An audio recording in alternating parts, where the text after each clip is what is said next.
Purchase കഴിഞ്ഞു പോകുമ്പോൾ gift ആയിട്ടൊരു ഗോൾഡ് കോയിൻ കൂടെ കിട്ടിയ എങ്ങനെ ഉണ്ടാവും? അതായത് സെവൻസ് ഗോൾഡ് ആൻഡ് ഡയമണ്ട്സിന്റെ പള്ളുരുത്തി ഷോറൂമിന്റെ ഇനാഗുറൽ ഓഫർ ആയിട്ട് ജനുവരി 11 മുതൽ ഫെബ്രുവരി 11 വരെ പള്ളുരുത്തി ഷോറൂമിൽ നിന്ന് ഗോൾഡ് പർച്ചേസ് ചെയ്യുന്നതിൽ നിന്നും തിരഞ്ഞെടുക്കുന്ന 11 ഭാഗ്യശാലികൾക്ക് സമ്മാനമായി ഗോൾഡ് കോയിൻ ലഭിക്കുന്നതാണ്. നമ്മുടെ പുതിയ ഷോറൂമിന്റെ പ്രത്യേകത എന്താണെന്ന് വെച്ചാൽ ലൈറ്റ് വെയ്റ്റ് കളക്ഷൻസ് ആണ്.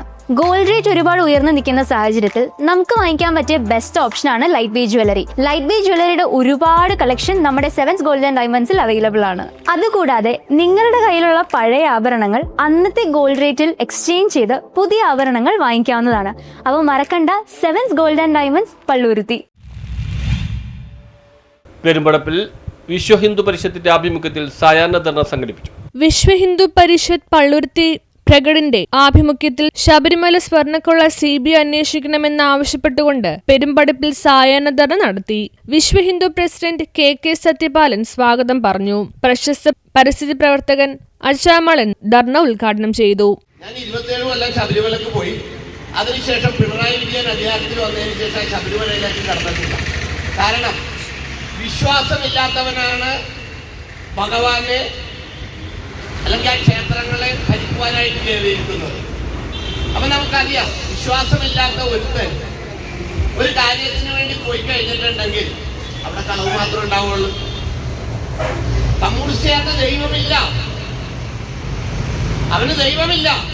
പക്ഷേ ദൈവത്തിൻ്റെതായ എല്ലാ സന്നിധികളിലും അവൻ്റെതായ പടയാളികളെ അല്ലെങ്കിൽ എന്താ പറയുന്നത്, അവന്റെ ചിങ്കടികളെ എല്ലാം കേൾപ്പിക്കൊണ്ടിരിക്കുന്നത്. കേരളത്തിലെ എല്ലാ ക്ഷേത്രങ്ങളിലും കമ്മ്യൂണിസ്റ്റ് പാർട്ടിയുടെ പ്രതിനിധികൾ ഉണ്ടായിരിക്കണമെന്ന് അവർക്കൊരു അജണ്ടയുണ്ട്. അതനുസരിച്ചാണ് അവർ കയറിയിരിക്കുന്നത്. BDJS ജില്ലാ പ്രസിഡന്റ് TB സുജിത് മുഖ്യപ്രഭാഷണം നടത്തി. VHP ജില്ലാ കാര്യദർശി ബിന്ദു നന്ദിയും രേഖപ്പെടുത്തി.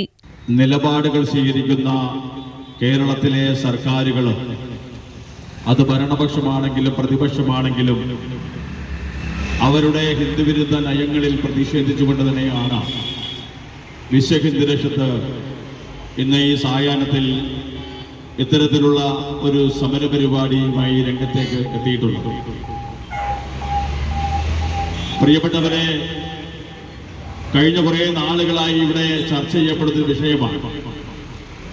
നമ്മുടെ നാട്ടിലെ പത്രമാധ്യമങ്ങളിലാണെങ്കിലും ദൃശ്യമാധ്യമങ്ങളിലാണെങ്കിലും ഇന്ന് നിത്യേന ഈ വാർത്തകൾക്കൊരു മാറ്റം വരാറില്ല.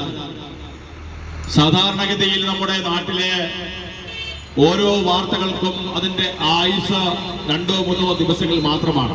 എത്ര വലിയ വിഷയമാണെങ്കിലും ഏറ്റവും കൂടി പോയാൽ 3 ദിവസത്തിനപ്പുറം ആ വാർത്തയ്ക്ക് നമ്മുടെ നാട്ടിൽ പ്രാധാന്യം. News bureau, Palluruthy.